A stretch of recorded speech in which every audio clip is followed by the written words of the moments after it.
Assalamualaikum warahmatullahi wabarakatuh. Perkenalkan, nama saya Liwani Rambukaraja.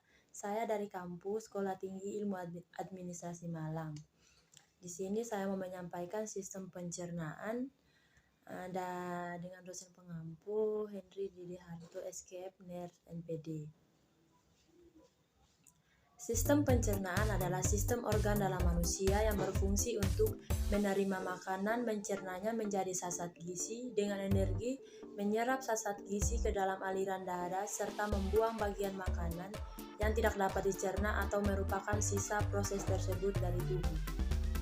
Proses pencernaan ada dua, ada pencernaan mekanis dan pencernaan kimiawi. Pencernaan mekanis merupakan proses perubahan molekul makanan yang besar menjadi kecil, misalnya penghancuran makanan dengan gigi atau dengan otot lambung. Yang kedua, pencernaan kimiawi merupakan proses perubahan molekul bahan organik yang ada dalam bahan makanan dari bentuk yang kompleks menjadi molekul yang lebih sederhana dengan bantuan enzim. Saluran cerna ada mulut atau oris, tenggorokan atau faring, kerongkongan atau esofagus, lambung atau ventriculus, usus halus, usus besar, rektum, anus. Organ pencernaan tambahan ada gigi, lidah, kelenjar ludah, kandung empedu, hati, pankreas. Bagian rongga mulut ada bagian luar yang sempit atau vestibula terdiri dari ruang antara gusi, gigi, bibir, dan pipi. Bagian dalam dilapisi oleh selaput lendir yang dibatasi oleh tulang maxillaris, palatum, dan mandibularis di sebelah belakang bersambungan dengan faring.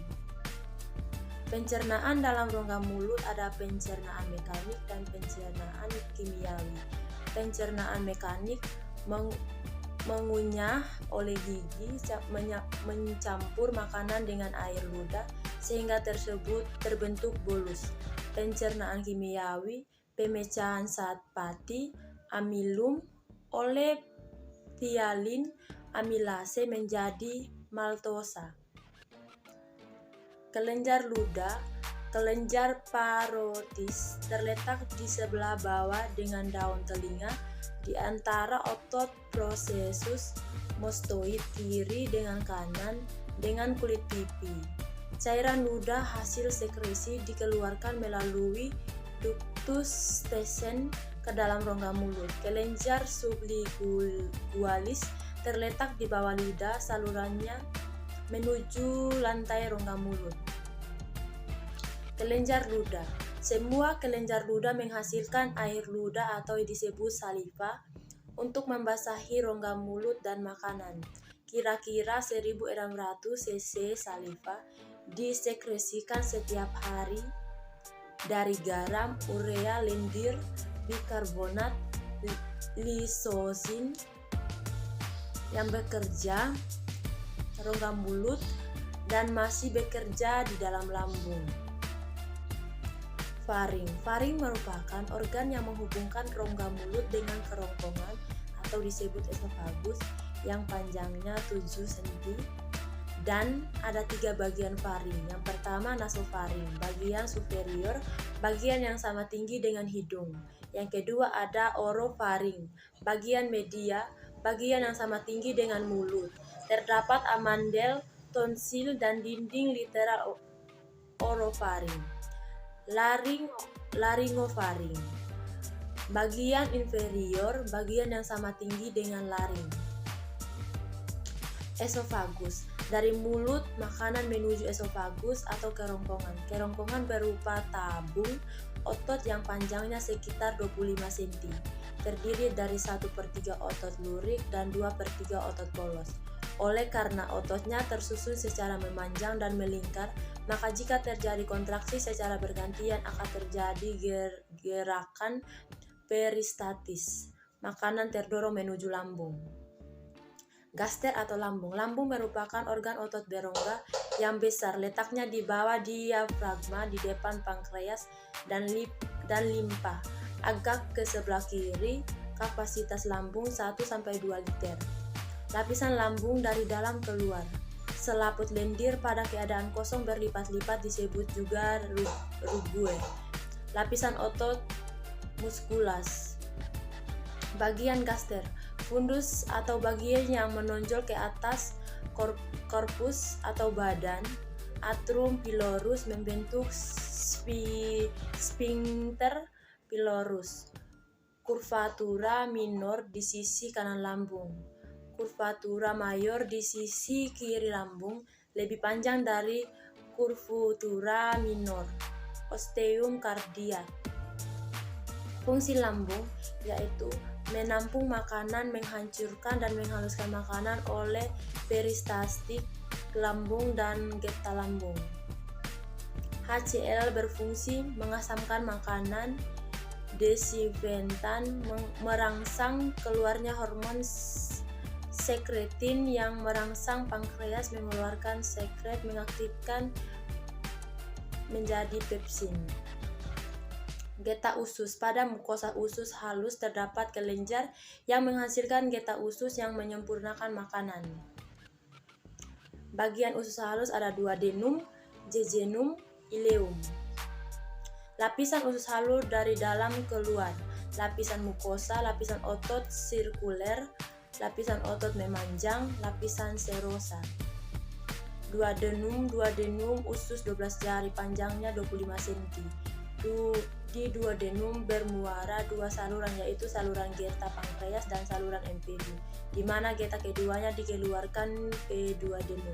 Geta empedu berfungsi mengemulsikan lemak dengan bantuan lipase. Ileum usus penyerapan, panjangnya 4-5 meter. Di ileum makanan akan diserap oleh jongjot, usus, asam amino, dan glukosa. Vitamin, mineral akan diangkut oleh kapiler darah, sedang asam lemak dan gliserol akan diangkut oleh pembuluh. Kolon atau usus besar. Usus besar kolon dilapisi oleh membran mukosa tanpa lipatan kecuali pada bagian rektum. Fungsi utamanya adalah mengabsorpsi air, membentuk massa fases, membentuk lendir untuk melumasi permukaan mukosa. Kolon. Jadi dalam usus besar tidak terjadi pencernaan mekanis maupun kimia. Yang terjadi adalah penyerapan air dan pembentukan fases yang tersimpan 24 jam. Rektum merupakan sebuah ruangan yang berawal dari ujung usus besar setelah kolon sigmoid dan berakhir di anus. Organ ini berfungsi sebagai tempat penyimpanan sementara fases. Biasanya rektum ini kosong karena tinja disimpan di tempat yang lebih tinggi, yaitu kolon descendens. Anus merupakan lubang di ujung saluran pencernaan di mana bahan limbah keluar dari tubuh. Sebagian anus berbentuk dari permukaan tubuh, kulit, dan sebagian lainnya dari anus. Pembukaan dan penutup anus diatur oleh otot. Hati letaknya di bagian atas rongga abdomen, di sebelah kanan bawah diafragma. Beratnya 1,5 kg. Fungsi mengatur distribusi makanan, glukosa, glikogen, hati dan otot, mengatur protein darah, menyaring bakteri dan zat toksis, menghancurkan eritrosit yang mati, menghubungkan provitamin A menjadi vitamin A, membuat empedu, mengubah NH3 menjadi ureum. Pankreas letaknya di belakang lambung, panjangnya 15 cm, lebarnya 5 cm, beratnya rata-rata 6-90 gram, strukturnya mirip kelenjar duda, bagian-bagian kaput. Hasil sekresi pankreas. Ada hormon insulin dihasilkan dari pulau Langerhans, geta pankreas, amilase, lipase, NHCO3. Proses pencernaan ada mengunyah. Makanan dipotong dan dikunyah oleh gigi menjadi bagian-bagian kecil yang lebih mudah dicerna. Ludah akan membungkus bagian dari makanan tersebut dengan enzim-enzim pencernaan dan mulai mencerna menjadi bulus.